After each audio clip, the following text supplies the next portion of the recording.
প্রকৃতির বিপর্যয়ের শীর্ষে আমার জেলা ফেনী মুসাপুর ক্লোজারটি 24 সালের বন্যায় ভেঙে আজ বিস্তীর্ণ হয়ে গেছে।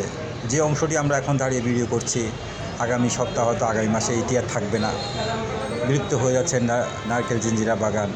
আর যেই পার্কটি ছিল এই মুসাপুর ক্লোজারে, সেটি বিলুপ্তি হয়ে যাবে।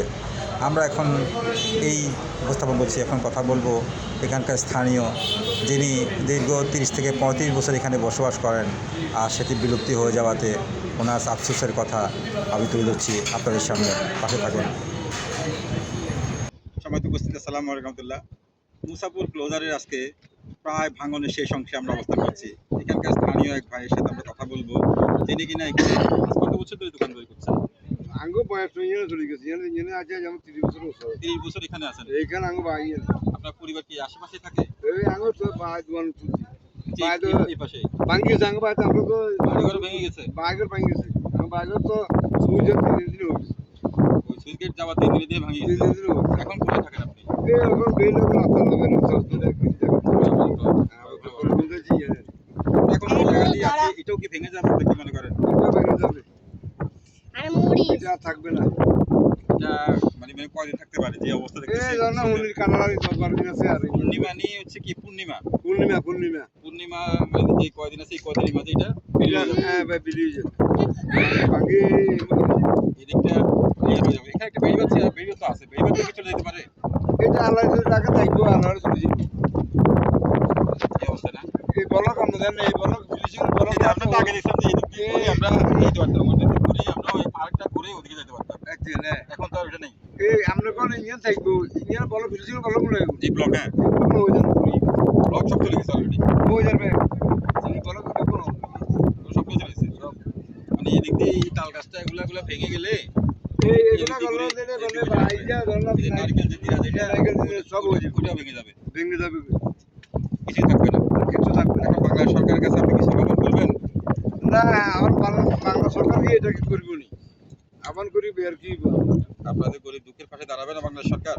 না দাঁড়াতে তো আছে 2 বছর আগে আমরা দিকে সংসদ দাঁড়াচ্ছি। এই বেল লাগে আমরা 130 কা বাইছিল, অনেকে বাইছে, একটা বাড়িও নেই। এই আমরা আমার খাইলে বিরল দেন না। জি জি, ও কে আন্নালে জানালে মানুষ চলে গেছে। তো সরকার থাকার যদি তো কোনো উপায় নেই জায়গা না, তো সরকার যদি কোনো গ্যারাজ্য থাকতো এই বেলগের ইয়ারা বস্তা দিনে মানুষের কোনো তখন থাকতো থাকার মতো একটা উপায় করে দিতে পারতো। উপায় করে দিত কিছু না। এখন যে যার যার মতো বিলীন হয়ে গেছে। তো আমরা কে টাকা খুঁজি দর কেউ বেলগে জিনিস কত গেছে না, জি জি, হ্যাঁ, ওই যে পাশে এই দেন নেই এই করে গিয়ে যে গুচ্ছগ্রাম করছে, গুচ্ছগ্রামের মতো এরকম কোনো মানে ব্যবস্থা নেই এদেরকে থাকার জন্য, রাখার জন্য? না আপনাদের কোনো লিস্ট টিস্ট করেনি গুচ্ছগ্রামেরও? না কিছু দিছ এভাবে কোনো কিছু করা হয়নি না?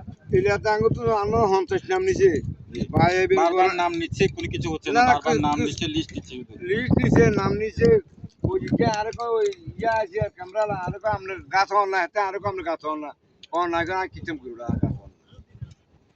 ও ভাই আইবেন করাবেন আমরা তে আইবেন কোন দা আমি তো প্রতিবারের নাম লিস্ট করে নিয়ে যাচ্ছে, না না তাদের বেলা কিছু না। না কিছু না আমরা শুধু ওই মানুষকে মানে বুঝাচ্ছে যে আমরা নিচ্ছি, আমরা দিচ্ছি। ডিমিকের হইছে না কোনদিন ওই কথা কোন আমরা ডিমিকের হইছে। যাক, আমরা আশা করছি আমার এই প্রত্যন্ত অঞ্চলের বাইরে, সমুদ্রের পাড়ের বাইরে বসবাস করতে খুবই নিরাম কষ্টে, একটু পঞ্চায়েত কোনো হালকা কিছু বাধা বিক্রি করে তার সংসার চলে না। বাংলা সরকারের কাছে খুব আহ্বান করছি যে জায়গায় এখন বসে আছে, হয়তো আগামী সপ্তাহ কিংবা আগামী মাসে আসলে আমরা এই জায়গাটা দেখতে পারবো না।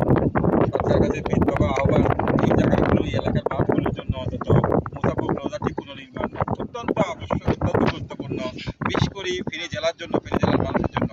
আমরা আশা করছি এই অঞ্চলের মানুষগুলো দুর্ভোগ লাঘব হবে, এই প্রত্যাশা রইল। ধন্যবাদ, আসসালামু আলাইকুম।